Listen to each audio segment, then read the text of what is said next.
One of your former training partners, Craig Jones, shared a post on social. I'm sure you saw it with your former coach, John Danaher. Said that nature was healing, maybe implying that some of the beef there, the highly publicized beef, was quashed. If you had a chance to talk to either of them, any insight on that? Nope, I have no idea. I had I had knowledge that they were going to have a meeting, but I'm just kind of focused on myself right now. So I really don't know. Pretty good time in the world of professional grappling. UFC's continued investment in FPI, CGI planned again in August. Can you talk about how much responsibility you feel, kind of being one of the biggest stars in the sport and kind of carrying that torch for the UFC now?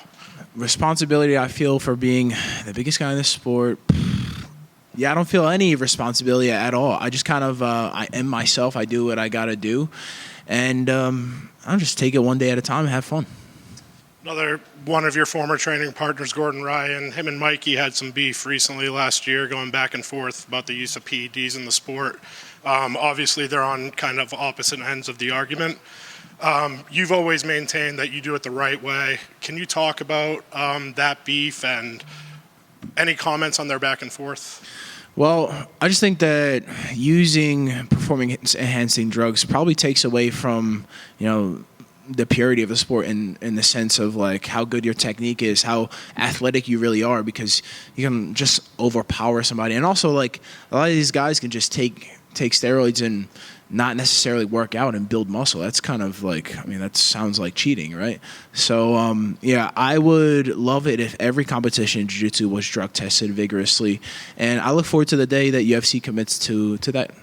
How important is it for the continued advancement of the sport? Obviously, different organizations view it different ways. Do you think cleaning the sport completely of it is going to help it continue to kind of grow into the mainstream? I definitely agree that I believe if jiu-jitsu was tested specifically in the UFC Fight Pass Invitational, because it is the kind of the main way of competing, I would say that's probably the most important aspect of it would be drug testing. Let's talk about your match with Victor. Everyone kind of expected you guys to face each other last year at CGI. Obviously, he lost in the first round. Were you disappointed at all that you didn't get that rematch at CGI? Disappointed, I think, would be like an emotion. I don't really have any emotions.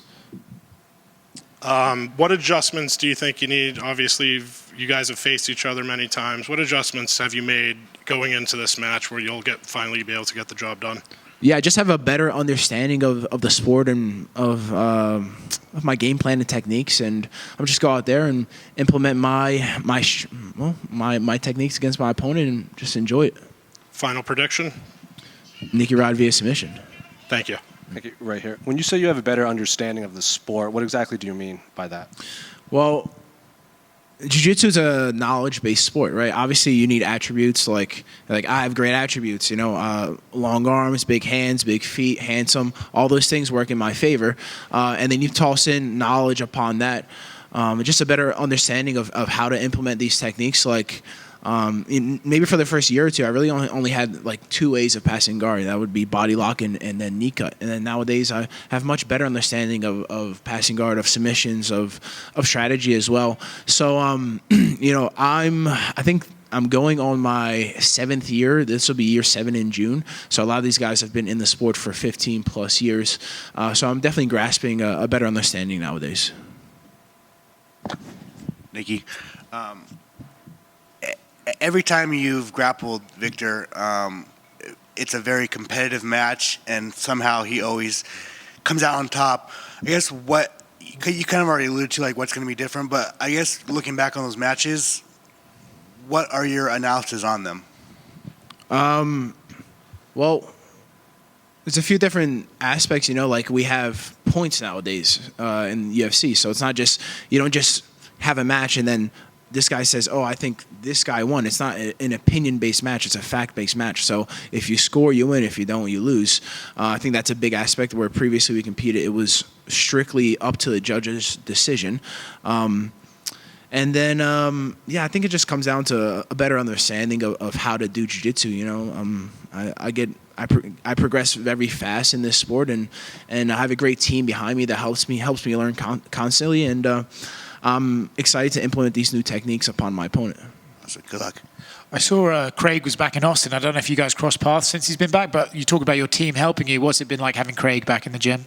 Yeah, it's good having Craig. I mean, I saw him for. I mean, he was there for a day. That's all. That's all I need. Yeah, it's good to have great to have a guy like that in the room. He has a different take on the sport. Where I'm very top heavy. I want to stay on top and dominate these guys from top position. He's really good in weird positions. So I think it just brings a different perspective to grappling when he's around. Obviously, him and Danaher seem to be cool again. Are you and Danaher cool? I'm cool with everybody. I don't care.